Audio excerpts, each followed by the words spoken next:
So this is very Barbara Walters. I know. Yeah.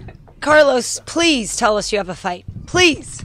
I don't have a fight booked, but I have a kind of a target date. I'm going to try to get on the card in March or in May here in Vegas. I don't know. I don't think the headline's been announced, but that's my timeline. Do you have an ideal opponent in mind? I don't. Pretty much my whole division is matched at this point, and we'll see. I think as these fights play out, I may have a better idea of who I'll fight. How is the injury going as far as the process and recovery? It's great. Yeah, the rehab was it was kind of long and tedious, but I'm back. I'm training 100%, and I feel good. When were you able to start going 100%?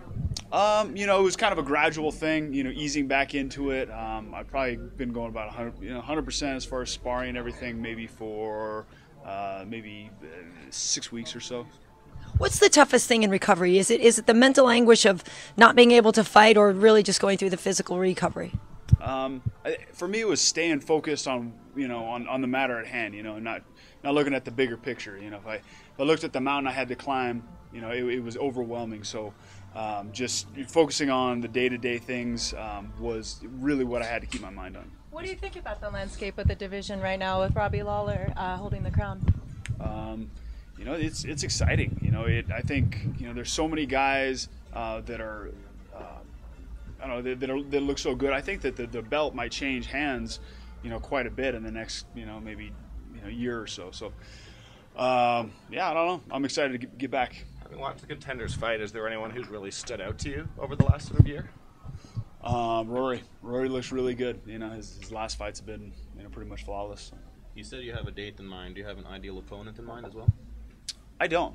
There's a lot of intriguing matchups out there for me.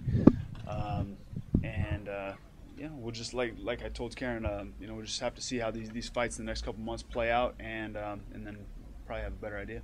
Carlos, how difficult was it for you to sit on the sidelines after watch everything that was going on with the title changing hands? I know you felt like you could have been in there.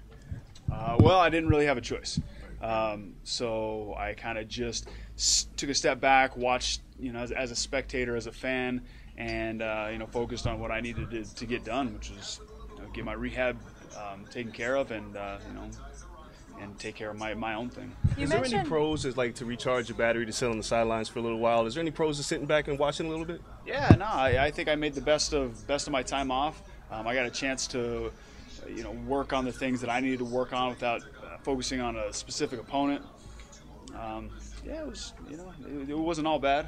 Is it a different for you now though when you're going to fight as opposed to before, because you can see how things can change so quickly? You're hungrier now, or how has it changed you emotionally as a fighter? I'm definitely hungry. I've been out for a year, and prior to that, I've been really, really busy. I did a bunch of fights in a row, back-to-back training camps, and now not having that on my plate, I'm hungry. I'm chomping at the bit to get back in there and get back in the mix of the welterweight division. So we're here for a Nick Diaz fight, which you had a very classic fight with him. What are your memories of that? It's something that stands out to fans so much. That whole talking, the leading up to it, the fight itself. What was that like for you? Well, before the fight, there was a lot of change-ups. I was supposed to fight. He was supposed to fight GSP, and then I was supposed to fight GSP, and then GSP got hurt, and then and I was getting calls on the regular from my manager. Hey, you have this other fight. You're fighting this guy instead of this guy instead of this guy, and they're all huge fights, and it was kind of a an emotional roller coaster. And training for him was interesting. We had to kind of change up what I do, because he's such a difficult style to train for. But I felt good when I went in there, and I felt like I executed my game plan well, and I didn't get the finish like I would have liked, but it went my way. And afterwards there was a lot of controversy, but that's the fight game. How do you think he'll do against Anderson? I think if Anderson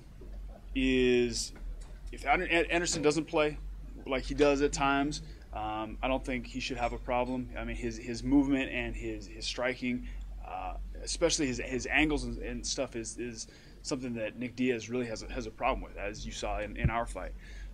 But but I don't count Diaz out though. I think he could give anybody problems. I mean, he's a phenomenal fighter, and and like I said, he's a tough guy to fight. He just comes forward nonstop. Takes punches to takes 10 to give you one, and that's different. He's just a different guy. You lost to Woodley. It wasn't like a clear-cut knockdown or anything like that. It was an injury because of your knee.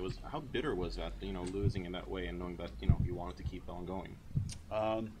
It sucked. I called Dana like the next morning and told him I wanted a rematch. But this is a combat sport. In any sport, you get injuries. But I mean, the longer you do this thing, you're bound to get some type of injury.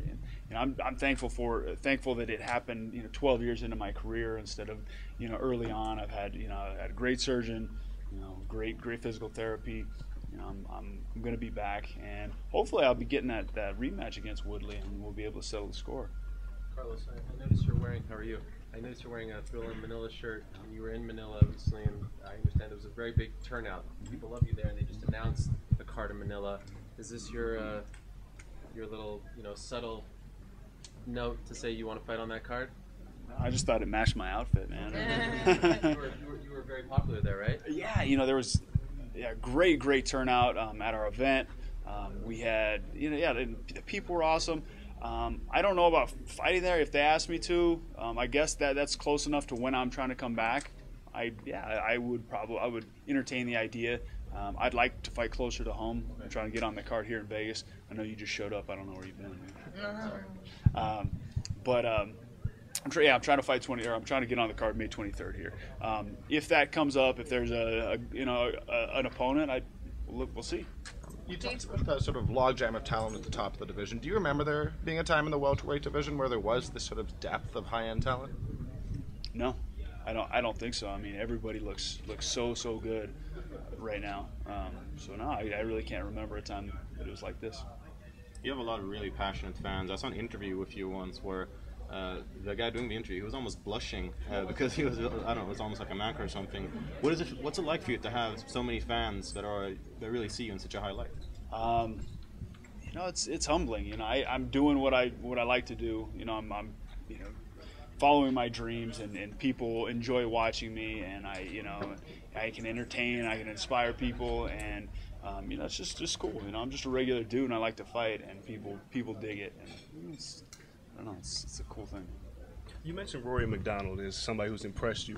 Since you fought him, how much do you think he's improved, and where do you think he's improved most at? When I fought him, he was already really good. I mean, he was super polished, but he was young, and I think I had the edge and experience over him. I think he's improved. Like his skills have improved, but I think the strategy that he brings to the fights and his poise have improved more so. In the downtime, did you find any new hobbies, get into scrapbooking or anything? What'd you do with yourself while you couldn't fight? Over the last couple of years, I've started bow hunting, and I did a hunt this last year. I was in rehab for my knee, and I was almost training for that because that was kind of a physically grueling thing that I had to do. But that's one thing I'm getting into. What do you hunt? I hunted elk this last year. Really? In Gila, southwest New Mexico. How'd you do? We'll just say I let him grow a little bit for next year. Okay. Yeah. So there's a lot to learn. If we look at your division, Robbie Lawler sits upon the throne, but not everyone agreed with the decision that got him there. How did you feel about that fight, and who do you have picked as a winner? I actually agreed with the decision. It was razor thin, but